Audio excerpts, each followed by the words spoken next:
I came across this picture on a Facebook page I'm a part of. It's for linemen specifically, but one of the guys posted this picture and it's a list of rules for grunts and apes. And now this list, sure, it's specific to grunts, groundmen, or apprentices in the lineman trade, but I could see how this list would be completely 100% relatable to if you're an apprentice or a helper or just starting out in any trade. These rules that are listed here are applicable across the board from my experience and just from logically explaining these rules.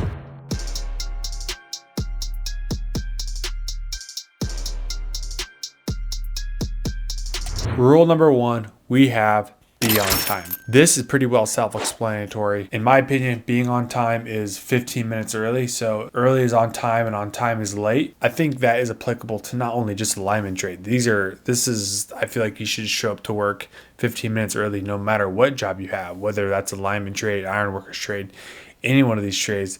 Be able to show up to work on time. And I say if I see apprentices showing up to the yard at 5:59 and start time is at 6, it ticks me off. As an apprentice or groundman, you should be showing up early, before the lineman, getting the gate unlocked to the yard, getting the trucks unlocked, get the truck started. If you're able to refill the coolers with ice and water, there's little things that you can be doing. Nothing too extreme, you're not building power lines by yourself. Be able to show up to work, get the gate unlocked. Sure, hang out in your truck until 5 till, get out of your truck and do the things I just listed. Showing up to work on time is extremely important and is going to be a very valuable rule for you to follow if you really want to go far in a trade. It also shows that you have the right and true intent to want to be at work. Showing up late, in my opinion, does not look good in a lot of people's eyes. If you're consistently showing up late, 3-4 times out of the week, you're showing up 5 till start time, it just does not look good. So I suggest don't get in that habit. Get in the habit of showing up 15-20 minutes early. Thing is,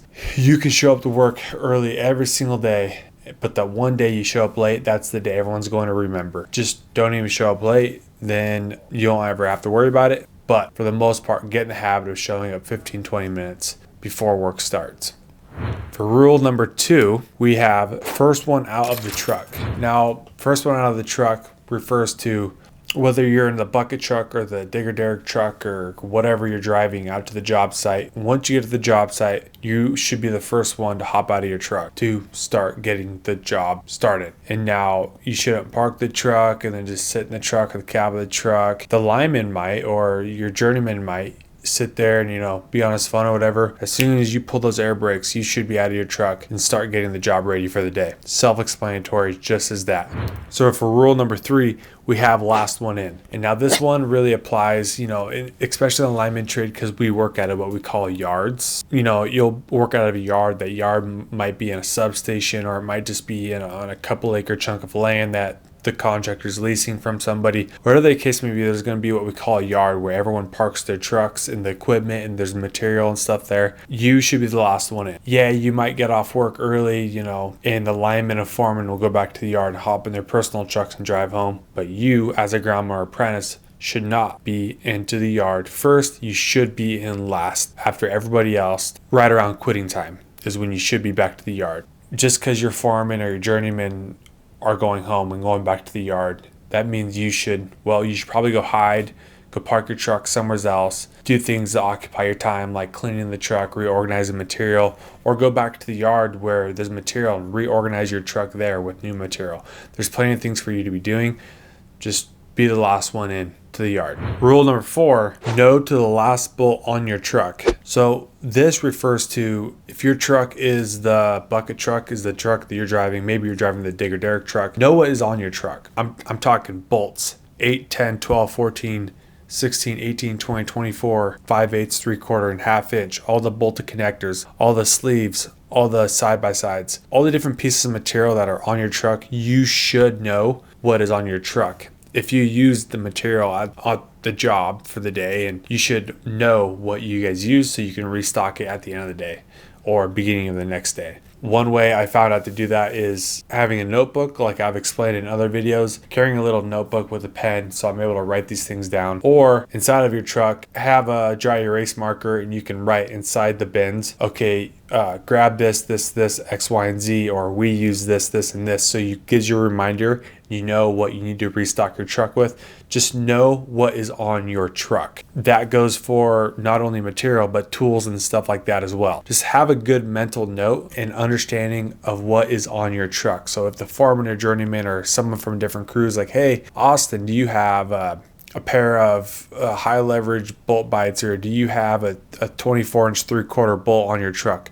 You should be able to know, yes, I do. Second bin back on the driver's side, and then they can go find it there. So for rule number 5, we have, they are all your trucks. And what this refers to as, you're gonna have a foreman pickup truck or crummy or a framer or whatever you wanna call it.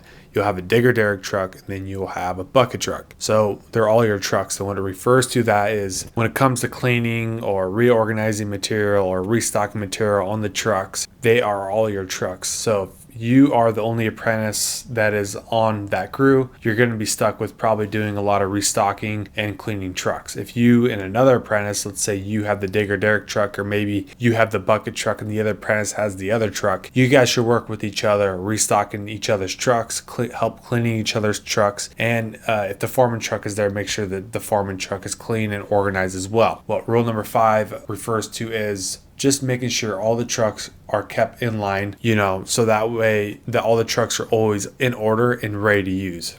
For rule number 6, we have no phone from start of the day to finish of the day. If your start time is 6 a.m. and your finish time is 4 p.m., try to stay off your phone as much as you can for the most part. Obviously, if you need to use your phone for making phone calls, to your foreman, or maybe you guys have a crew group text with addresses, obviously using it for GPS. There are ways to productively use your phone at work, but for the most part, try to stay off your phone.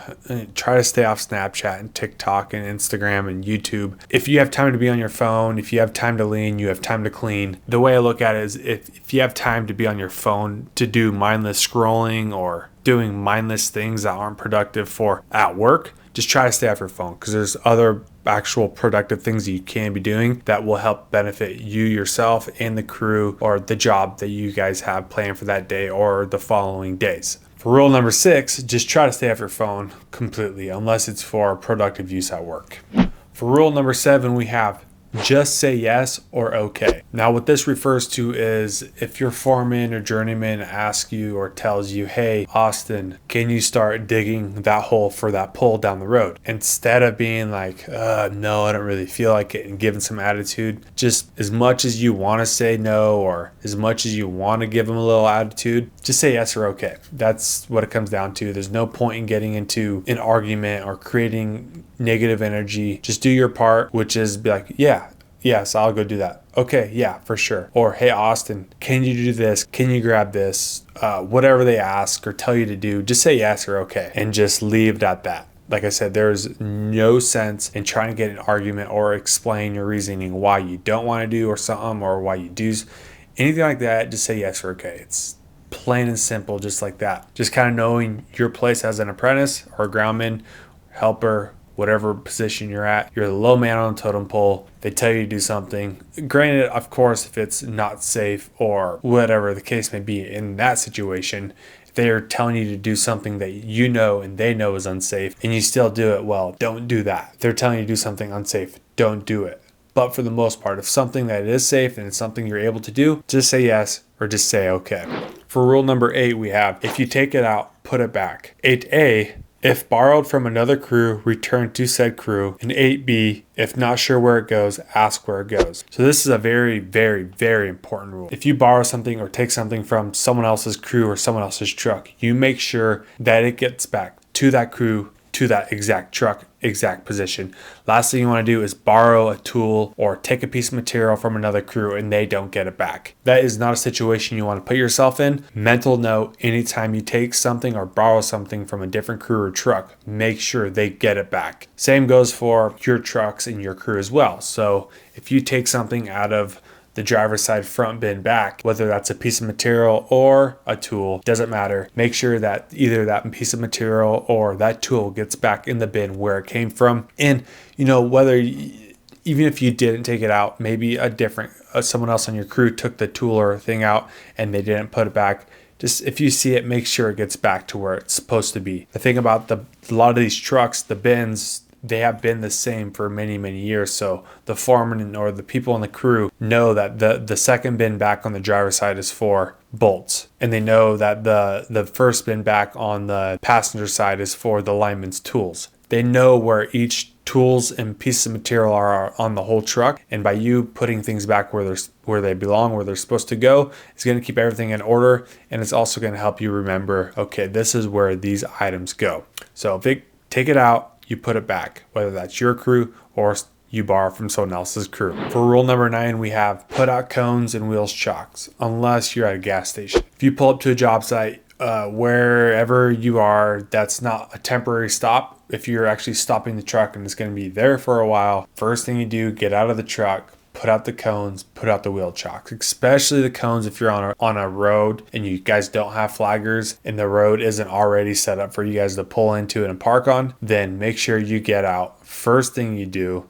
is get out of the truck. Second thing you do is either, doesn't matter what order, throw out the wheel chocks under the tires and put the cones out. Plain and simple, pretty self-explanatory. For rule number 10, we have climb with all of your tools regardless of task. As an apprentice or groundman, if you're lucky enough to put your tools on to climb up a pole to help build a transformer, hang a transformer, change out a cross arm, whatever the case may be, doesn't matter what the task is, make sure you have all of your tools with you in your belt. Your channel locks, your clines, your speedy, your adjustable wrench, your lull wrench, your tape measure, screwdriver, everything that's supposed to be in your climbing belt, make sure you have it. Last thing you want to do is get up a pole and be like, crap, I forgot my clines. The last thing you want to do is also call down to the person on the ground, be like, hey, Jimmy, can you send me up my climbs on the hand line? That's the other thing. If you're going to be climbing, make sure you always grab a hand line as well. You don't want to forget the hand line. That's actually probably the most important thing to grab if you're going to climb a pole, is to have a hand line in case you need to hurt man rescue. Hand line is extremely important for that situation, and just because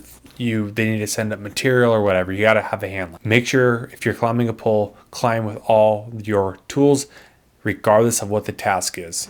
Rule number 11, and this one's pretty important, is don't assume anything. When you're working in a trade like the lineman trade, honestly, a lot of these, it's any trade you work in. Just don't assume. I've always been taught from the beginning, assumption kills. So assuming something can kill somebody. You assuming something is an action, and every action has a reaction, right? Maybe you assume Jimmy down the road isn't on working on the power lines anymore. He's not up in the air, so you pull the grounds off, and he is still on the line. That's miscommunication, but the reason you didn't communicate is because you assumed. So you just don't want to assume nothing. Everything comes down to just good communication. And with good communication, there should be no assuming. We're dealing with pieces of equipment, both electrical and heavy duty equipment, that can kill you pretty well instantly. And if you just assume things are fine or they're just going to work out as you expect, that is the last thing you want. The whole term of even assuming or having that thought in your head should be completely erased. So don't assume anything. Rule number 12, open your ears and not your mouth. I've always been taught, well, God gave me 2 ears and 1 mouth for a reason, right? I always listen and try to learn as much as I can, and I try to keep my mouth shut. I don't speak for the most part unless I'm spoken to, and that goes the same for you as well. If you're on a group setting, maybe just your crew, or maybe it's all the crews, Tuesday morning safety meeting, if the GF or whoever is like, hey, Austin, he points at you and asks you a question, talk. Or if you saw a safety concern, sure, say something. But for the most part, just don't talk back. Don't just say out of pocket stuff if you don't have to. Obviously, there's going to be, just casual, good conversation, funny jokes here and there. Like that stuff's all fun. There's going to be hazing involved. There's going to be a lot of talking involved. But in serious situations, and for the most part, just try to listen and learn and not talk. But of course, if you have questions about, what's going on, the job, or technical questions, or whatever the case may be, if you have like legit good questions, of course, talk. But the whole premise of, having 2 ears and 1 mouth, open your ears and not your mouth, comes down to is just try to listen and learn more than you talk.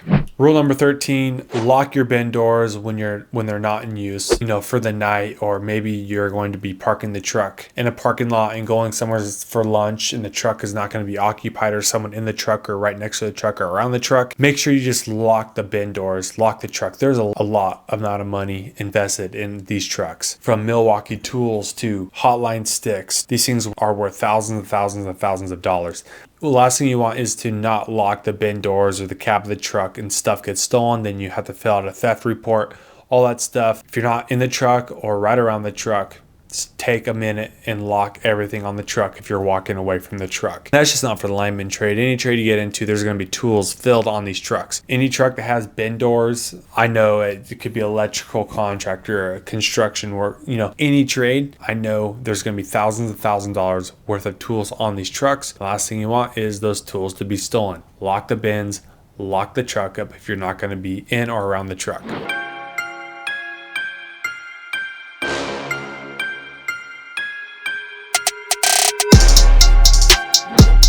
So rule number 15 and 16 are kind of just like extra little rules. Rule number 15, keep all trucks clean. Refer back to rule number 5. So rule number 5 was they are all your trucks, as I was explaining for rule number 5. And rule number 15, they go hand in hand. They're all your trucks. Keep all trucks clean. If you have time to lean, you have time to clean, right? Take out the window cleaner and start spraying down windshields and start cleaning windows. Clean trucks, organized trucks, restock trucks. They're all your trucks. Keep them all clean. Pretty well self-explanatory on that one as well. Rule number 16 is put down outriggers and pick up outriggers after done with the job. So you could refer back to rule number 2, which is first one out of the truck. In rule number 9, cones and chocks go out. Putting down outriggers, referring back to the previous rules, getting them out of the truck or the first one out. You put the outriggers, you put the cones out, you put the wheel chocks out, and if the truck is set up where it needs to be set up, then you start putting the outriggers down, start getting the job ready for the day, start getting material out, start getting tools out, start getting the bucket cleaned up, get the bucket cover off, stuff like that is truly, as a groundman or apprentice, your duty. Get everything ready to go so the lineman can literally put on his harness and his hard hat, walk up into the bucket and be like, okay, thanks kid, thanks for getting the job ready. And he can, once you guys do the tailboard, he can literally fly up and start doing his work. I'm telling you, that is probably the most important sequence you can do as an apprentice, is exactly what I explained to you. With these 16 rules, like I said, these are not my rules. I found this picture on a Facebook lineman group. So someone else wrote these rules down. I saw it. I just figured this is something that's good to share, because from my experience going through the apprenticeship and then being a lineman now for the last few years, these are things that I've noticed, okay, these are very important, significant rules that a groundman or apprentice could have that they should follow, that will help them be successful in a trade, help them get better monthly reports, help them, just be more productive and more of a valuable asset to a crew. With that being said, with Blueprint, I'm here to expose, teach, and educate you about blue-collar career opportunities and things that will help you in the skilled trades, like those 16 rules that you should follow. Hopefully you'll learn from those 16 rules. I tried to list them and explain how they can help you and they will apply at work for you. I think as long as you follow it exactly how I explained, then they will help you tremendously. If you're interested in truly get into the lineman trade and you want to learn a lot more, you can check out Become a Lineman 101. It's the paid course, but I go over literally everything A to Z, every nut and bolt that you want to know for the most part is inside that course. And that's a 5.5, 6 hour course. If you buy that course, please go through the whole thing. And if you still have questions, do not hesitate to reach out. Stay tuned for future blue collar content. So stay tuned for future Blueprint content, and I'll see you on the next one.